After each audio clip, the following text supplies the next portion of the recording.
Alright guys, if you've just tuned in, we're going to get started here in 5 minutes. The webinar is going to start in 5 minutes.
Alright, hi guys. The webinar starts now. Alright, I am Mary Poplin with Imagineer Systems, and today we're going to be going over Mocha VR. Now, the first thing I'm going to go over is the topics we're going to cover. So, We're going to cover what is planar tracking. Some of you are going to be a little bit unfamiliar with what Mocha is. We're also going to cover learning the basics of the 360-degree optimized planar tracking workflow. We're going to talk about roto-masking in rectilinear and equirectangular mode. That's going to be really useful for everybody. We're going to talk about how to add 2D graphics patches and fixes to the 360-degree workspace. And we're going to be talking about removing unwanted elements, adding inserts, and reorienting the horizon. So I am a Imaginary Systems product specialist, and Mocha VR is a groundbreaking new 360 degree/VR post-production toolkit. It's basically a high-end visual effects kit for your 360 workflow. Now it runs inside of After Effects, Premiere, Avid, Nuke, and OFX hosts as a plugin, but it also has a standalone application that you can run as well. Now, some of the features that are in Mocha VR is 360-degree planar tracking. We also have a 360-degree native workspace that makes it to where it's a lot more intuitive to work inside your view. We have 360-degree masking tools, 360-degree object removal. We have horizon stabilization and reorient, and we also have a lens distortion workflow. Mocha VR includes all the tools you're used to within Mocha Pro and a native equirectangular workspace. Think of Mocha VR as the 360-degree upgrade of Mocha Pro. Now, for those of you that are going to ask, our pricing is available right here. The plugin for Adobe, Avid, or OFX hosts is new at $9.95, and upgrading from Mocha Pro at $300. The standalone multi-host plugins are a little bit more, and then the annual subscription is available. Please contact our sales team if you have more questions. Your questions are answered live in our panel, so just go ahead and type your questions into the questions panel and we will answer them. Stay tuned for prizes. You have to stay till the end, or at least you have to stay till the end of the time. We're not going to penalize anybody if we go over time. One lucky attendee will win a BCC multi-host one-year subscription. Another will win a Mocha Pro 5 one-year subscription, which is going to be Mocha Pro 5 VR. One lucky attendee will win a Sapphire 10 one-year subscription, and another attendee will win a RX plugin pack from Isotope. We have a special discount that ends soon. The discount code is WebFeb17. That's going to be 10% off Mocha VR. It ends on Friday, February 24th, so make sure that you take advantage of that.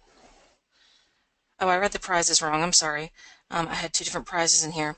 So one lucky attendee will actually win Mocha VR one-year subscription. Another will win Colors video stitching software and AutoPano at $799 value. Another attendee will win a BCC multi-host one-year subscription, and another attendee will win Sapphire 10. So this is the actual prize pack. I'm sorry, I read it incorrectly the first time. Your co-hosts today are Ross Shane. He's our CMO. He's going to be answering questions in the questions panel, and JP Smith, our CEO. And they're going to be happy to answer all of your prizes. The very special prize is color, so I think you guys will be really excited about that. Join our community. You can find us at borisfx.com. We're also on Facebook, Twitter, YouTube, and Vimeo. So let's go ahead and get started. The first thing I want to talk about is a little bit about what is Mocha Pro.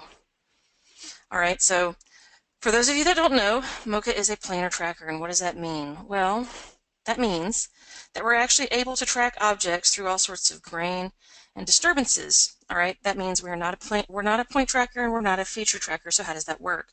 Well, the way that works is we take an X-spline, we draw it around an object we want to track. Now notice that these objects have to be planar. All right, what do I mean by planar? By planar, I mean an object that is moving, has a texture that's moving relative to itself, okay? And that sounds like a buzzword, and it kind of is, but not really. What it means is the texture moving in one direction. So if you think of objects in terms of low poly models, track one poly at a time. If you don't know what low poly models are, think a Picasso cubist painting. And if you're a drafts person and you know who Bridgman is, think a Bridgman drawing. All right, so we're going to track a couple of different parameters when we track. I'm going to track the sign over here.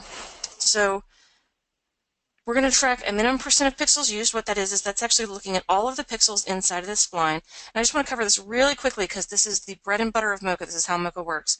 Mocha looks inside of a spline to generate a track.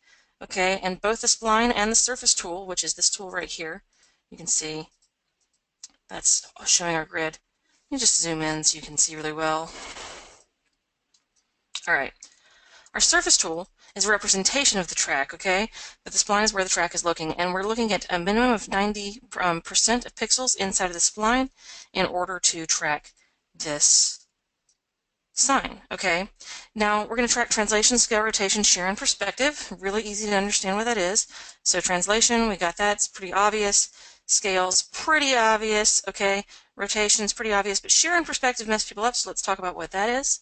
Shear is just going to be your movement in X and Y, okay? And perspective is the addition of Z space to that movement. Now, why do we track these different parameters separately? Well, we do that because it actually slightly changes the algorithm, so it makes it actually a little bit more accurate depending on what you're trying to track. If you only need to track like text into a scene, you pretty much only want to track translation, scale, and rotation. If you want to track a squib on somebody's shirt, shear is probably a better thing to add to that. If you need to track something like a door opening or a face turning away from you, that's going to be perspective. Large motion will get you most of where you need to go most of the time, and angle and zoom, increasing these values will slow down your tracking but increase the accuracy if your object is rotating quickly or zooming quickly. So let's go ahead and hit track forward. And you can see that Mocha hangs right onto that sign. Now what do you do with this? Well, normally we can just export this tracking data to corner pins or transform data to things like After Effects, Nuke, corner pins for Boris Effects tools, things like Quantel, things like Flame and Smoke, and we can also export our shape data into a bunch of different spline formats, including Silhouette, Nuke, After Effects, Premiere, and we can also go to File and export rendered shapes and export these as mats with motion blur. Now that's just the Mocha standalone. I've just shown you how to work in a non-360 space, just to show you what Mocha does. We're going to move over to a 360 space now, so I'm just going to save this and close it. And now we're going to jump over to Premiere. I'm going to be demoing all of this in Premiere today, so if you are a Premiere user, great. If you are an After Effects user, the plugin works the same way inside of After Effects. If you're a Nuke user, it works the same way inside of Nuke, so don't worry about that. Alright, and what we're going to do is we're going to track this space. Now let's just go over here, and I just want to show you real quick what we're going to be tracking inside of a 360-degree space. So let's move this and grab our GoPro player. Alright, so let's just play our shot here, and you can see we're going to try to track this shot. Now, let me just make this large. Alright, so why do you care about this? Well, in Mocha, it's actually pretty easy to work in this 360-degree space, but a lot of times what you're faced with is this equirectangular image that's really hard for people to understand.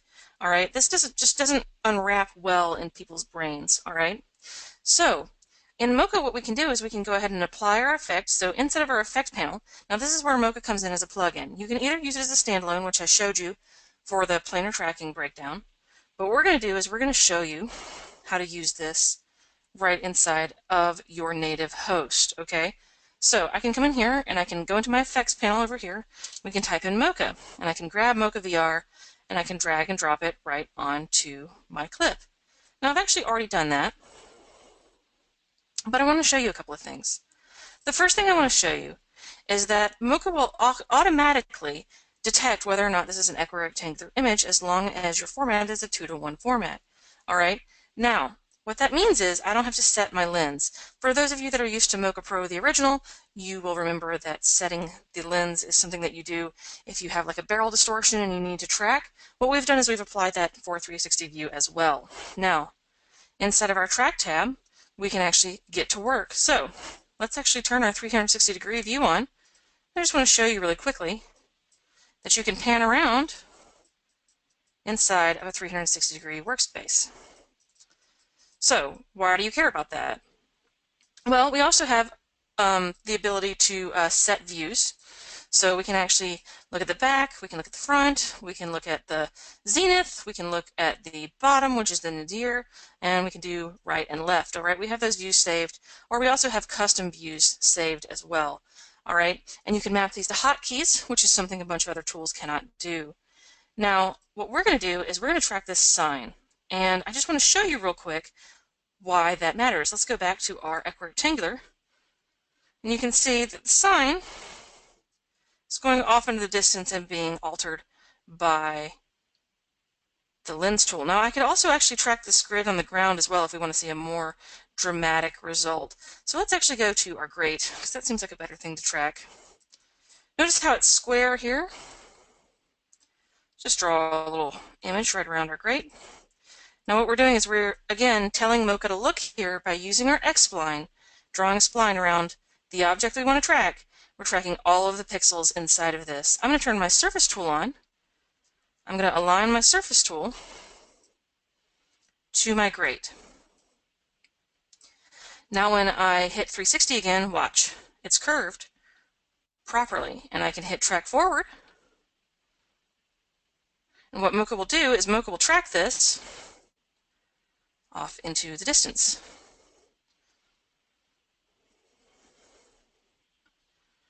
Now, let's say that I didn't want to track in that view. I could still go back here and track in this view and continue tracking. Once there, I can apply any sort of object I want inside of this object. So I could come in here and I could apply a grid if I like. Let's go to Insert Clip, apply a quick little grid, and you can see that that's going to be applied properly in 360-degree space. If I turn off my overlays, you can see that that's to the ground really nicely. So you can use this for sign replacements, logo replacements, patching, etc.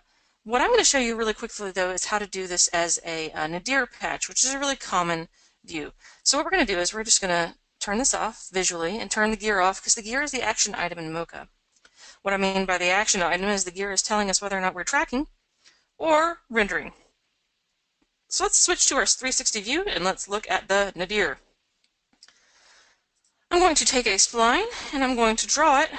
Let's turn my overlays back on so I can see what I'm doing. I'm going to draw a spline right around my camera rig. Now you can see that this camera rig is all sorts of wonky, which is a very technical term, but that's what happens when you do, auto stitching and there's a camera rig in there and you can see this guy's shirt is flapping in and out, so it's done its best to stitch over the top of him. Now, I can either remove him, which works fairly well, or I can put a patch over him. A lot of people elect to put a patch over and it looks like you're surfing on top of a logo. So what I'm going to do is I'm going to find what direction he's going in. Okay, so he's going in this direction, so we're going to actually, let's turn our transform tools off. I'm going to just go ahead and align my surface tool to the direction that he's traveling in, just because I want to make this look, more accurate. And there we are.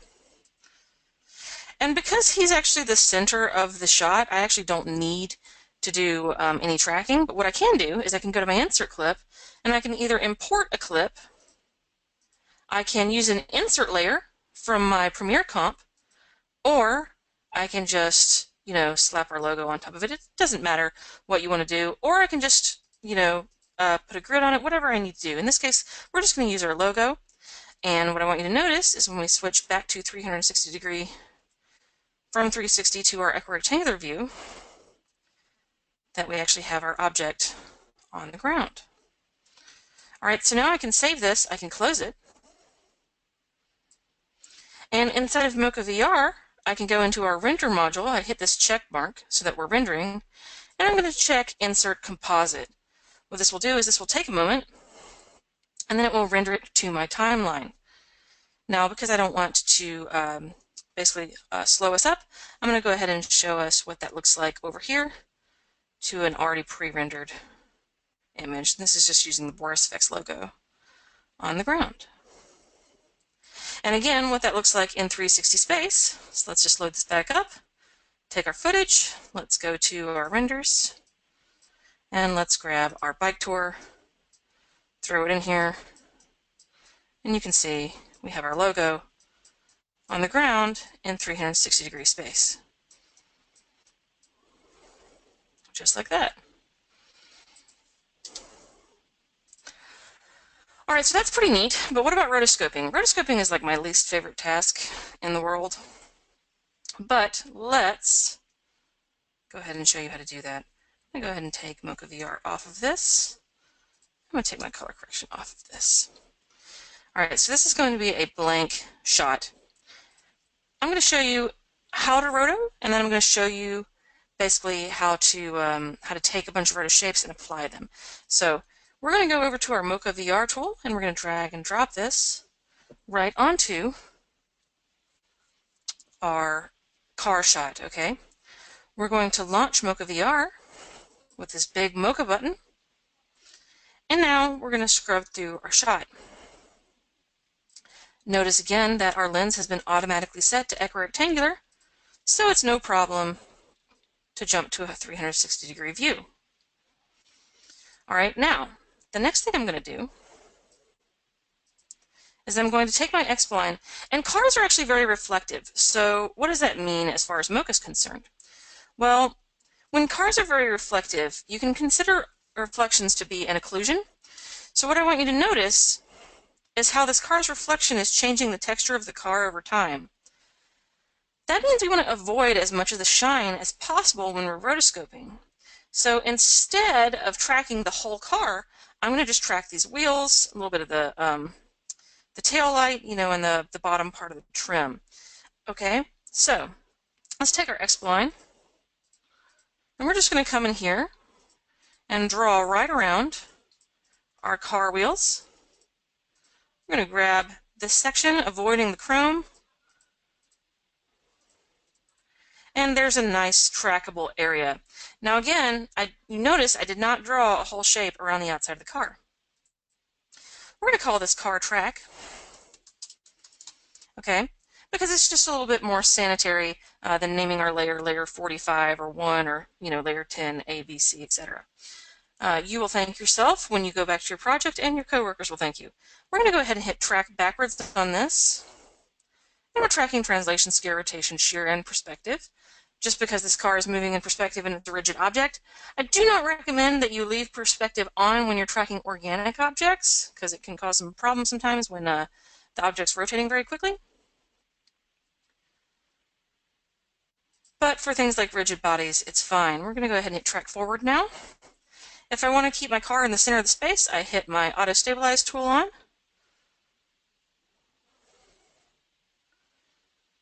And I can make sure that I can see my shape at all times in the middle of the screen rather than watching the screen go off screen. Alternately, I can hit pause, and I can pan around and continue to see how my car is tracking, or I can look at how it's tracking in my 360-degree space. Changing views does not change how the object is tracking at all. Also, changing where the shape is looking doesn't change the track at all, and that's important to note, because the shape is just where the track is looking. A lot of times people think when they are adjusting their shape that they're adjusting their track. Let me just illustrate this for you real quick. Like, let's say I pull my shape up here, okay? Watch what happens to my track. Literally nothing, okay? Because my tracking data is just tracking information. The shape, no matter how it's animating, is just where the track is looking. And if you grok that about Mocha, you're going to find that your workflow is going to be a lot easier. Okay? Now, we've called that car track. We're going to go ahead and turn our mask off so that we're not looking at it anymore. Actually, we're going to turn our grid and surface tool off. And we're going to turn our mask off visually. I'm going to jump back to my 360 degree space, and here's why. All right, if I'm trying to align my new roto shape around my car in this space, it doesn't always make the most sense, okay? So instead of doing that, I'm going to hit 360. I'm going to pan around until I get a nice, clean view of my car. Now, I'm going to come in here, and I'm going to make a nice series of roto shape points right around my car using my X-spline, just like this.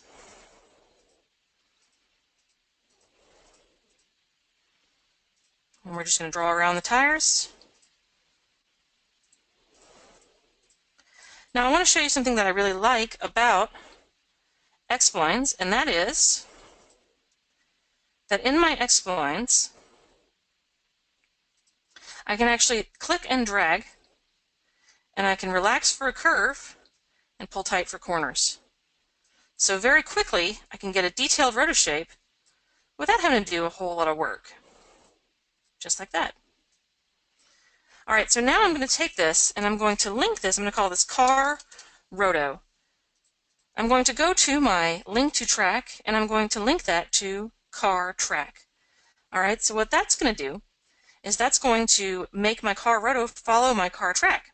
So now when I scrub, you can see that it follows my track. Now, you can see that it's not sticking on perfectly because it's not edge finding.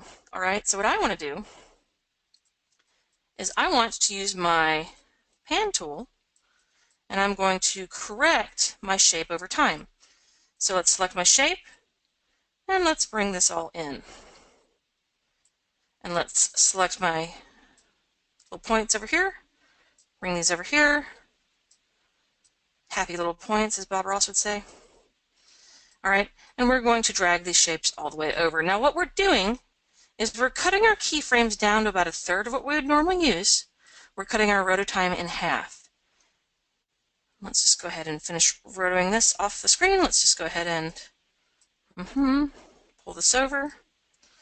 There we are. And let's just look at how that looks in 360-degree space. You can see it's following our car through our area. Now, let's go back to 360. Let's scoot ahead, and let's go all the way to the end of our shot. Pan. And what I'm going to do is I'm going to correct this shape over time. So I'm just going to pull my splines all the way over, just like this. And I can even adjust the curve of that spline if I like, just like this. Let's pull these all the way over to the windshield. Now I do recommend, if you have to rotoscope a lot, I recommend using like a Wacom tablet because it's a lot easier. I'm using a mouse right now. It's a little bit slower. Let's just go ahead and correct these shapes over time as well. And notice what it's doing. It's actually animating between my track and my spline creations. So my spline adjustments. All right. Creation is probably not the right word. My spline adjustment. All right, and let's just make one more keyframe here. Now I'm not going to spend too long on this because this is a demo, and watching somebody rotoscope is about like watching paint dry. But suffice to say, this is your workflow. All right, so let's move back out to 360-degree space and play through and see how that looks. And again, we can always cut our matte tool on to see how that's looking. We can also come in and change our matte colors. So we can change them to any color we like. In this case, I can go red. I can change my spline color for organizational purposes. If I just want to make sure that, like, for instance, I'm keeping separate from my car track. So there's car roto and car track. All right. Once we're done with this, we can export this any way we like. So I'm going to go ahead and save this and close it. And what I want to do is I want to show you what this looks like finished. I've kind of already baked this cake for you. I don't want you to have to sit through me rotoscoping this whole shot. So let's just go ahead and turn our thumbnail views off. If you ever get annoyed with these thumbnail views, you can turn them off right here. They're great for rotoscoping because they'll show you where your previous points are, but sometimes, when they're showing you the whole shot, they get in the way. Let's turn them off here. And let's go to our 360-degree. Let's go from 360 to equirectangular. I just want to show you real quick. We have some car roto shapes that we're going to use. Now, one of the things I do want to point out that's really important, I probably should have rotated this one instead, is check this out. Because this is actually being looked at in a 360-degree space, let's just go over to our white car here. Because this is being looked at in a 360-degree space, it's seamless, okay? We're not actually crossing a seam, So what we're going to do is we're going to switch back to equirectangular. Now, as our shape crosses our seam, you can see that it's duplicated over here. That gives us a really good idea of what our spline is doing. Now, how do I get this data out? Well, I can go to Export Shape Data, and I can actually export Adobe Premiere spline data, okay? So we're going to do all visible layers, which is just going to be our white car and our gray car. We're going to copy that to the clipboard.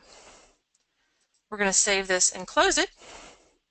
And on top of our clip, we're going to go into our opacity. Okay, and we're going to go to edit, go into our opacity. We're going to paste. All right, now what that will do is that will actually paste our masks in an equirectangular space right into our equirectangular shot inside of Premiere. Now what this will allow you to do is this will actually allow you to do things like jump into color, and you can start to, let's just go ahead and make sure we're visible. You can go ahead and start to adjust your exposure or your saturation, or your temperature. We can come in here and change our highlights. We could up the contrast of our cars. We can increase our saturation. And again, notice we're only affecting the areas that we've masked. So that is the power of being able to copy and paste your splines directly into Premiere. Now let's say that you don't want to do that. Let's say you want to apply your mask inside of the plugin. Well, we can do that too. You can actually come in here and you can go to Apply Matte, and we're going to do our visible layers just to double check that we only have our white car and our gray car on inside of our layers. And this is actually inside of our Mocha plugin interface. All right, we can also feather this on the fly right on our timeline. So you can see there's more than one way to skin a cat, but ultimately you're able to work in a 360-degree space, apply that to equirectangular, and then render this out. So once you're done, we can have some really nice color correction. Let's just hit play on this. Right inside your native tools. Now, of course, you can do this inside of Nuke, and of course, you can do this inside of Avid. You can do this inside of After Effects. It just depends on what tools you're using.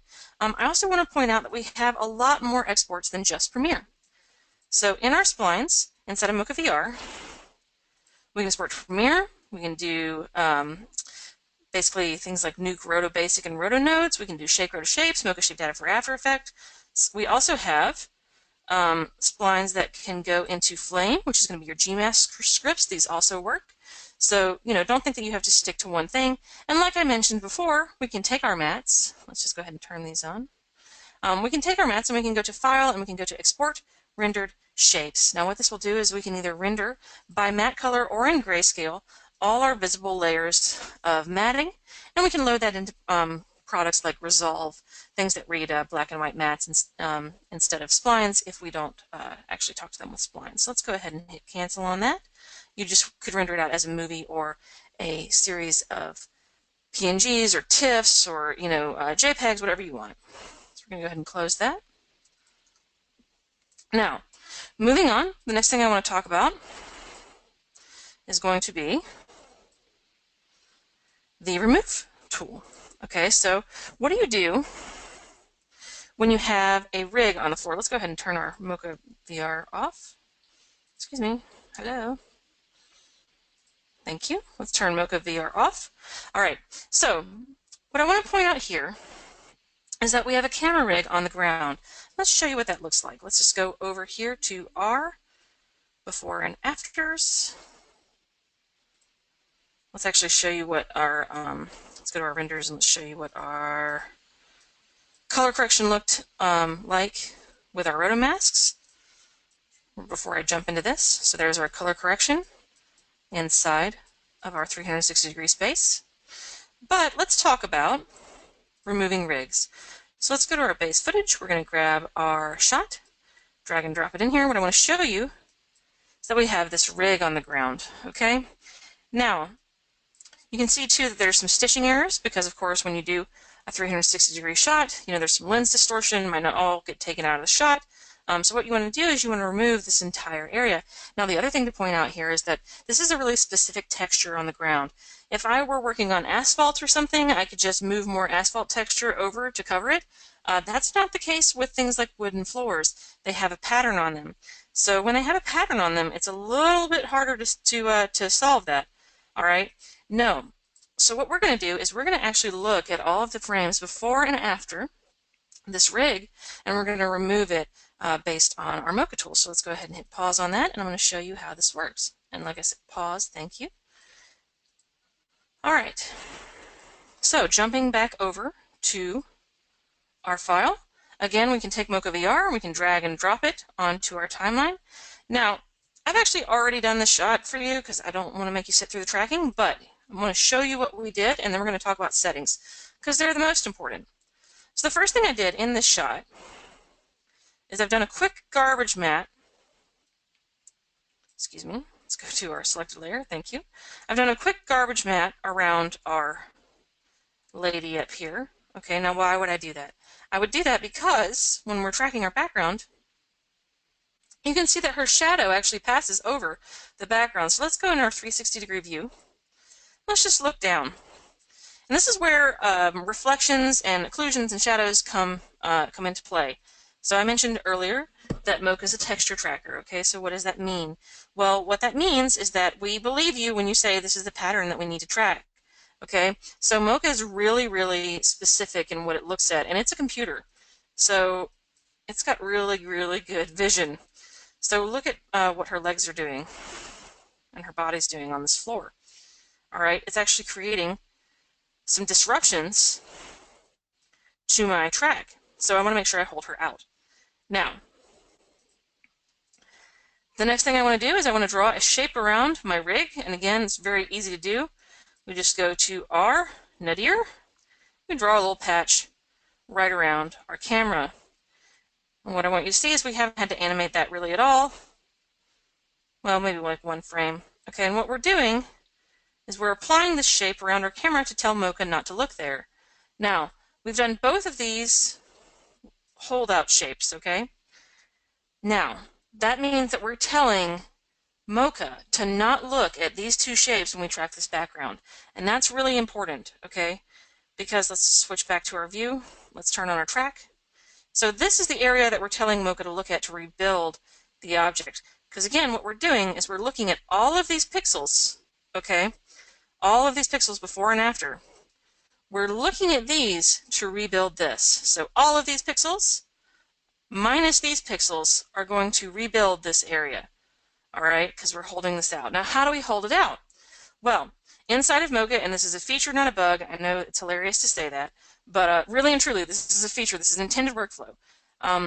You want to stack everything that is on top of the objects, okay, as at the top of the layer pile. So, and everything that's underneath them is the bottom of the layer pile. So think of your shot in terms of layers, okay? Now, I tend to say that it's in front of the camera, right, and what's behind the camera. In this case, think of it as objects layered from top to bottom, because in 360 space, it gets a little bit more tricky.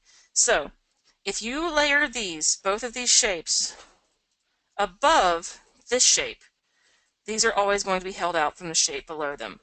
Okay, so we're holding out both these shapes from this, just by layer order.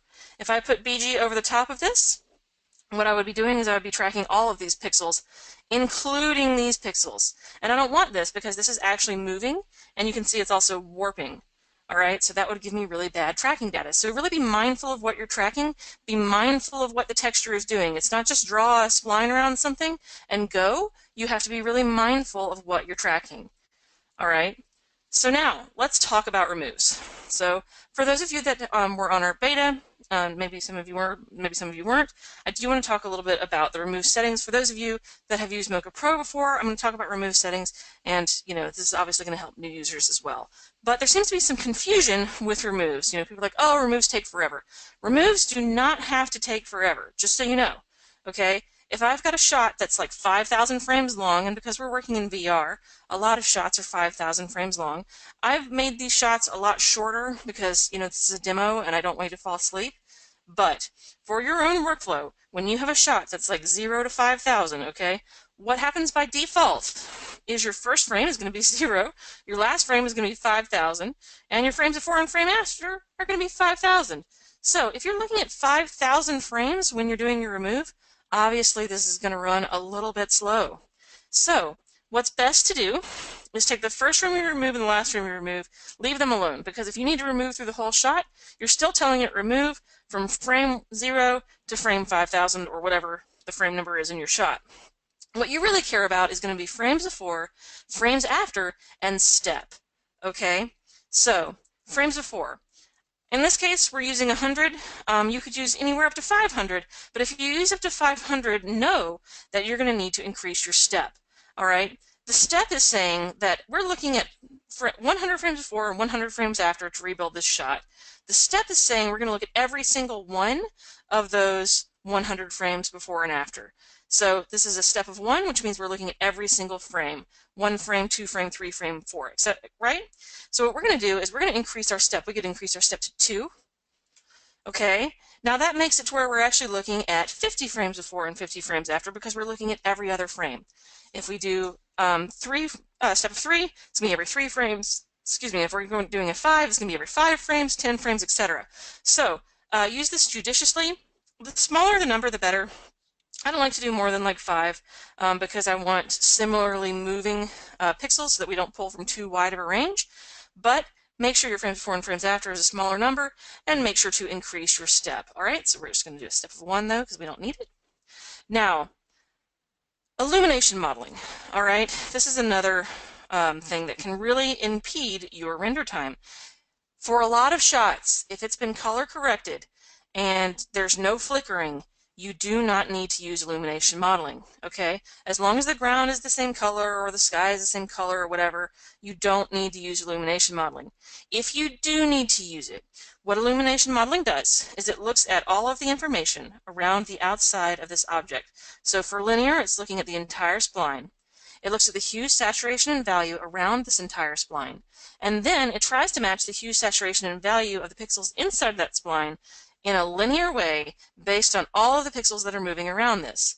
This is great because it can really allow you to not have to do hand color correction. Where it starts to break down is it works a lot like the heal tool in Photoshop. So if you have these go over dark areas and light areas, it's going to find an average between the two. So be really smart about your roto shapes when you're doing that. Now the other thing is interpolate. Okay, interpolate. Don't mess with smoothing level with interpolate. You don't really need to do that. But what interpolate does is interpolate actually looks at all of the different sections around the spline, looks at all of the different hue, saturation, and value, and it tries to do a sort of gradiated color change over the entire spline. Obviously, linear illumination modeling is fairly computationally expensive. Interpolate is very computationally expensive. So it's, you know, an order of magnitude more computationally expensive, which is to say it increases your render times over linear. So if you can get away with linear, use linear. Interpolate you don't normally need unless you're dealing with caustics, fog, really complex shadows, things like that. Now, blend and randomize, don't mess with this. You don't need it most of the time. A lot of times what it does is it just does a dissolve, and the dissolve is a pixelated dissolve. You don't need it most of the time. It works on like sand, but a lot of people will mess with this. This actually increases your calculation time. Don't do it unless you need it. 3D compensation, same thing. 3D compensation is really good for if you have an object that has a bunch of little nuanced areas like, gosh, what's a good example? Like the side of a hill where there's been some erosion, you know, and there's like a mottled surface. It's like, it's not quite flat, but it's not quite curved either. That's where 3D compensation comes in. If you're doing a drone shot and you're doing a remove of a drone shadow over the tops of trees, you know, at a distance, that's going to be a good thing for 3D compensation. Other than that, don't do it. Flood fill is just going to do a flood fill of color where we can't replace the information, and that's really only going to be good for things like layering objects back over the top. So, you know, again, your mileage may vary on that. If you have any questions about what all of these settings do, you can look them up in our documentation as well. We have a documentation. It's really robust. It's right here. Okay, it's right in help. Go ahead and always use that when you need it. Now, the other thing is that you can also use clean plates. So if you have a clean frame that matches your equirectangular space, you can always hit Create Clean Plate, and then you can actually use clean plates exclusively to also speed up your render time. So these are a bunch of different ways that you can do to speed up your render times and to change your compensation for for how long something takes to render. Obviously, we're working in VR files, guys. These are like 4K to 6K images. They take forever to process. I'm on a laptop right now, so I'm using a little bit more of a proxy model to track and render in, just for the purpose of this demo. But obviously, the larger your file and the less memory you have, the more time this is going to take. Make sure you're using a beefy machine with a real beefy GPU. Okay, so we're going to save this and close it. We're going to select our remove rig. I just want to show you real quick what this is going to look like. Let's just do a really quick test render. Here's our remove rig. We're going to do illumination modeling none. Okay, and we're going to go ahead and hit render. Because, again, we're in the Remove tab. Now notice my gear is on. That means we're going to render this layer. Remove rig. So, what Mocha is going to do is Mocha is going to run through. It's going to calculate. You can see that it's processing. And then it's going to show me a nice remove here. So now when I turn my 360-degree view on, you can see that it's removed my rig. So here is my before, and here is my after. And notice how it's trying to patch as much texture as possible. All right. Now, your mileage is going to vary depending on how good your stitch is. If your stitch is really wonky, you're not going to get a really good track for your ground, so your patch is not going to be very good. Make sure your stitch is as good as possible. We're going to save and close this. And we actually don't have to render this inside of Mocha. We can actually come here and check render and remove right inside of Premiere, and we can let this render back to our timeline. Let's just go ahead and put this like in a proxy and see if it'll render a little bit faster inside Premiere. But again, I am on a laptop, so it's going to take a minute. So let's just show you what that looks like. Again, make sure you're checking the render checkbox, and in your drop-down menu, you can always select which module you're rendering. In this case, we're rendering our remove. Okay? Now, what that ends up looking like is this, and I've actually done some color correction and added an insert on the screen as well. But I just want to show you really quickly. Let's just hit play on this. This is what our remove looks like. So let's see what that looks like in a 3D space. Let's load up our player, and let's load up our footage. Let's go to our renders. Let's grab our shot, and let's pan down and show you what that looks like.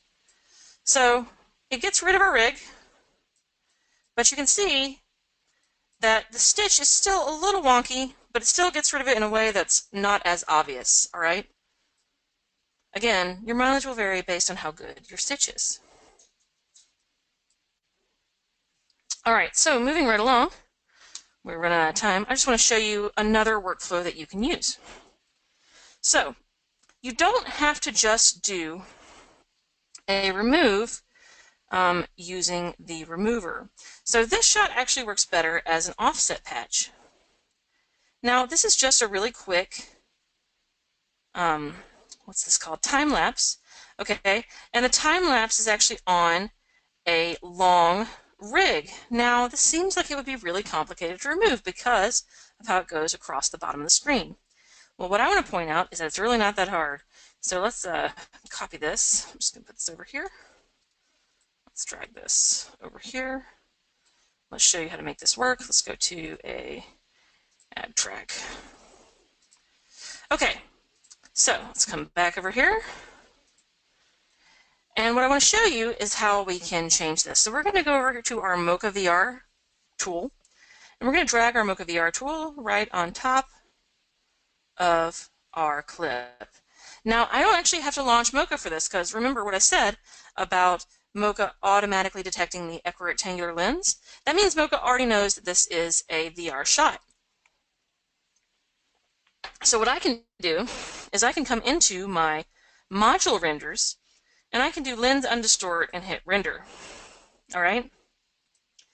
Now, I can actually change where we're looking in the shot, and I can actually change the focal view as well and zoom out a little bit. Maybe not that far. All right, so now that I've zoomed out of my shot, I can do a couple of things. I can apply a spline around this, so I can just come in here and I can let's just do this. I can invert my my mask, all right, and I can go ahead and I can feather this out. All right, let's just actually take this. Let's duplicate this, move this over here, move this underneath. What I'm going to do is I'm just going to very quickly delete this mask, but I'm not going to delete my excuse me. I'm not going to delete my original Mocha because we're actually using the lenses stored. Okay, so what we have is we have our top layer, okay, and we have our under layer. All right, now both of these have a distortion on them. All right, for my under layer, what we're going to do is we can actually change our under layer. Let's just go ahead and slide this. We can slide it that way, or we can actually, excuse me, actually I'm just going to do this by moving it over. Let's go into our anchor point, and let's actually just move this over either using our position or anchor point. So let's move this over just a little bit to patch, and back in our top layer, let's adjust our mask feathering just a little bit. Let's go to, let's do like a 50 on our mask. All right, so now you can see that we've just done a soft patch over our camera rig. All right, now that is really easy. So what we can do now is we can go into our Mocha VR. We're going to copy this effect, so you can either go to Edit, Copy, or you can do Control C, right? And we're going to take both of these shapes, just like this, and we're going to nest these. So we're going to go to Sequence, and excuse me, I'm sorry, I can just do here. I can just right-click and hit Nest, and we're going to call this our offset patch, okay? And now we're going to take this, and we're going to go to Edit Paste, and now instead of undistort, we're going to hit Distort. All right, so what that does is this now has our distortion right over, now it's not going to play, but because it's got a render, but this is going to have our distortion right over our background. So what we end up with is something that looks like this. So we end up with this nice offset patch over where we had a spline. And I just want to show you what that looks like. So let's go back over to our GoPro player that I closed for some reason. And we're going to go to our renders, and we're going to grab our time-lapse shot, and let's look at that. So there's our lovely rig removal, like it was never there, which is really handy. All right, and let's see what that looked like before. So let's go to our base footage, and here we are. You can see there's our rig, just like that. Now, again, you can do a really, really complex version of this. You could always do this with like Roto-Paint inside of After Effects or Nuke. But if you are working just natively in Premiere and you need to do a quick and dirty patch over what is normally a very complicated remove, we can make that happen for you very, very quickly without a whole lot of work. And nobody will ever see that. Nobody will ever notice that in 100 million years. All right, so it's very, very nice, quick, and easy. All right, let's go and talk about the last thing I want to talk about, which is the reorient module. And I meant to be asking, are there any questions, guys, that we need to answer that that are not being answered, or is this is everybody pretty much understanding what we're doing? Hey Mary, this is Ross Shane. I apologize, folks. I haven't been able to talk more. My throat is battling the New England Northeast sickness here. I think we've covered lots and lots of questions, actually, that JP and I have both been cranking out on the text, answering questions. Some of the common questions that have come up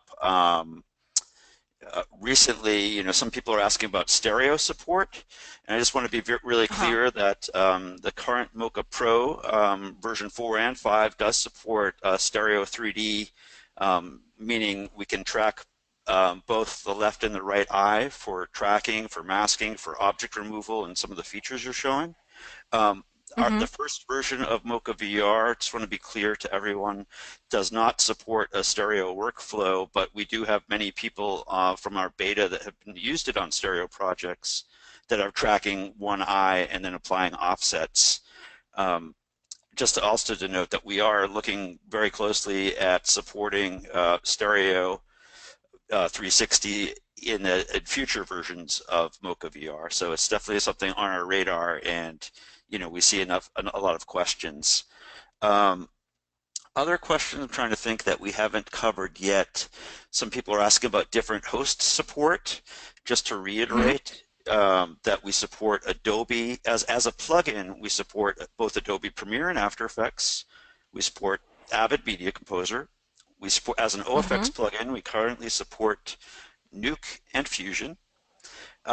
We do have some people who have tested the OFX version on Resolve, but it is important to note that Resolve does not support temporal frames, so things like the remove module are not going to work on Resolve currently. That's pretty Right. much it for the host support as a plugin, but then we also, as a standalone application, certainly we can export to many other formats, including Autodesk and various formats.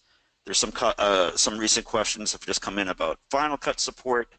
That's something that we're looking at in the future.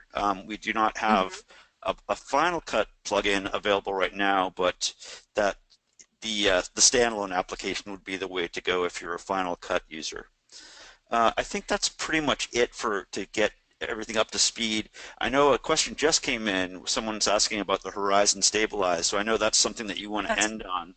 So it there's so is. much to go through, but I think you've done an awesome job of covering so many topics.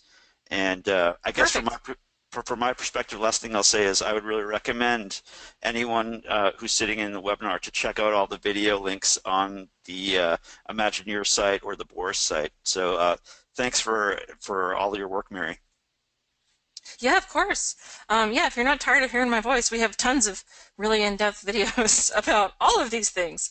Now, the last thing I do want to show you guys, I'm so glad that you asked about reorient, is actually what do you do when you have a shot that's shot from like a drone or the sky or handheld?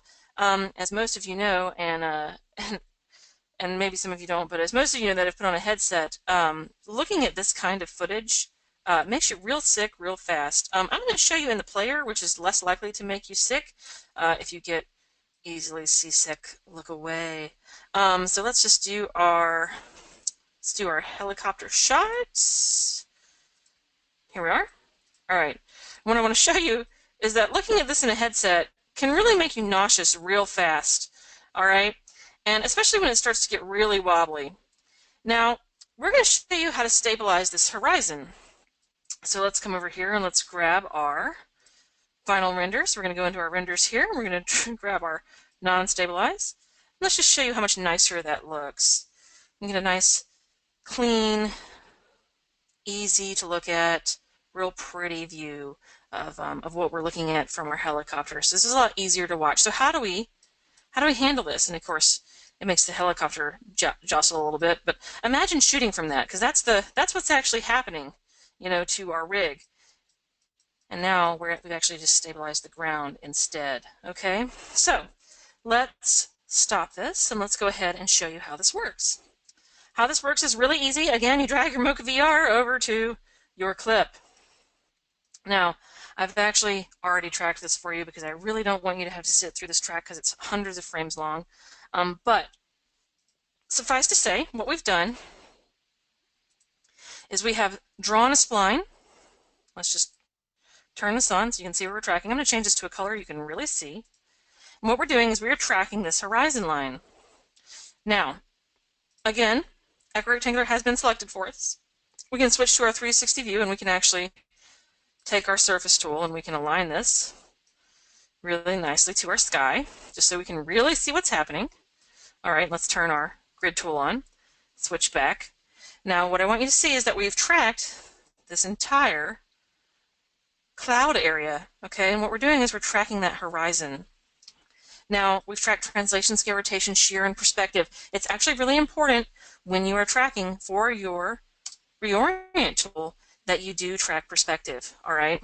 And it's also really important that you track something near the horizon line. Tracking this foreground here would not be nearly as effective as tracking things on this horizon line. But I also want you to notice that we're tracking clouds. So this is really the power of the Mocha Planar Tracker. Point trackers and feature trackers are not about to start tracking clouds, but we're tracking this entire texture right here. We're just looking at how this is moving over time, and this is giving us some really nice planar data. All right, from here what we do, once we have our good track, is we jump to our reorient mode. Now inside of reorient, I'm just going to go to our first frame here. I'm going to turn my grid and surface tool off so I can see, and I'm going to show my controls. Do you see how we have a solid line across our horizon line? We need to make this solid line match this horizon line. So what we're going to do is we are going to go ahead and align this as best we can. So let's just go ahead and do that. Perfect. What we're doing is you can see that we have these on-screen controls that we're using. And these on-screen controls are really good for actually doing a handheld correction. All right. Let's just make sure that we're actually, there we are. I think I clicked forward. All right, so here's our lovely alignment. We're going to go ahead and hit render. And what you're going to see is that's going to straighten out our horizon. All right, just like that. Now we can either hit render forward in Mocha, but we really don't want to do that. And the reason we don't want to do that is because if we render in Mocha, it's not going to matter. It's still going to have to render in Premiere. But I like to do test frames to see how this is going to look before I go back to my my Premiere file or my After Effects file or my Nuke file, because again, this workflow is the same in After Effects, Premiere, Nuke, Avid, whatever, it doesn't matter. Okay, so we're going to hit save and close. And now we're going to hit, in our reorient mode, excuse me, we're going to hit our render and reorient, okay? Now, I've actually already rendered this for you, so we can actually play through this. Let's go ahead and hit play.